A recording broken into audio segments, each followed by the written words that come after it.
ढारस रखो, मैं ही हूँ, डरो नहीं।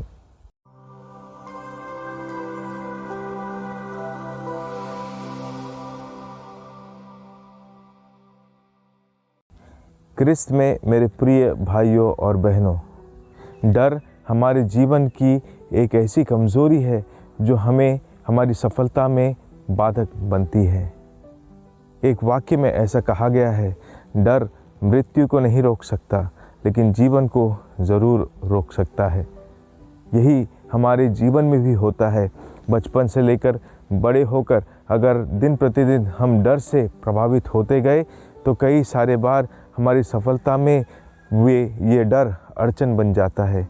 एक उदाहरण के लिए एक बच्चे को ही ले लीजिए।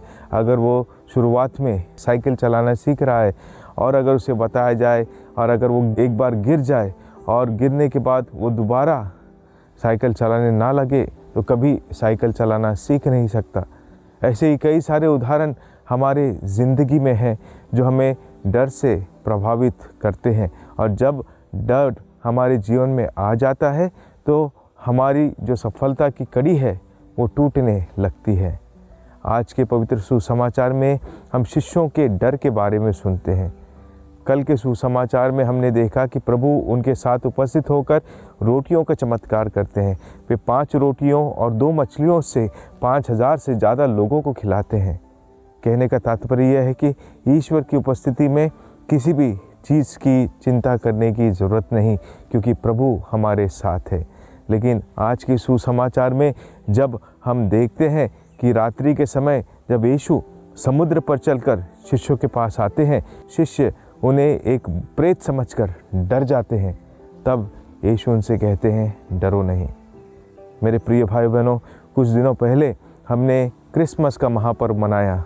क्रिसमस के समय हमने ईसाया नबी की भविष्यवाणी पर ज़्यादा मनन चिंतन किया, जो कहती है ईसाया नबी का ग्रंथ अध्याय 7 पद संख्या 14 में, एक कुंवारी पुत्र प्रसव करेगी और उसका नाम इमानुएल रखेगी, जिसका अर्थ है ईश्वर हमारे साथ है। रोमियो का नाम संत पौलुस का पत्र अध्याय 8 पद संख्या 31 में वचन कहता है, अगर ईश्वर हमारे साथ है तो कौन हमारे विरुद्ध हो सकता है। मेरे प्रिय भाई बहनों, इसलिए अगर हमारे जीवन में विश्वास में मजबूती है तो हम किसी भी चीज़ से भयभीत नहीं होंगे, और इसलिए प्रभु यीशु क्रिस्त भी हमें इसी बात के लिए प्रोत्साहित करते हैं। मेरे प्रिय भाई बहनों, हमने टीवी पर एक विज्ञापन भी देखा है, डर के आगे जीत है। मैं उस चीज़ का प्रचार नहीं कर रहा हूँ, लेकिन ये अगर सही मायने में इस वाक्य को अगर मनन चिंतन करेंगे तो ज़रूर अगर हम डर कर बैठे रहे तो हम कभी सफलता हासिल नहीं कर सकेंगे।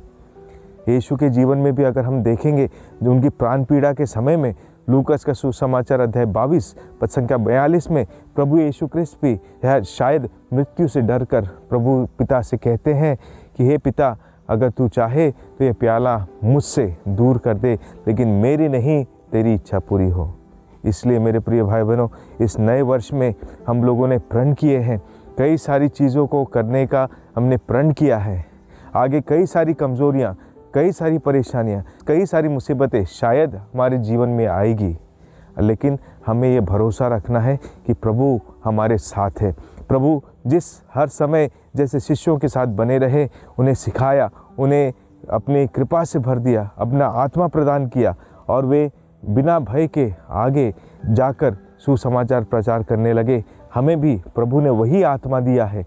आइए इस आत्मा की प्रेरणा से हमारे मन में बैठे डर को दूर करें, और आज जो भी दुनिया में हो रहा है उसके मद्देनज़र अपने जीवन को, अपने विश्वास को इतना मजबूत बनाएं कि हम कभी डरे नहीं, और ये याद रखें कि प्रभु का यह आश्वासन है कि वह सदा हमारे साथ है। तो आइए इसी विश्वास के लिए आज हम प्रार्थना करें कि प्रभु हमारे विश्वास को बढ़ाए, जिससे हम उस पर भरोसा रखें और ये माने कि वह हमारे साथ सदा बना रहता है। फिर चाहे सुख आए चाहे दुख आए, निरंतर वह हमारे जीवन में बना हुआ है, तो हमें डरने की कोई बात नहीं। आमीन।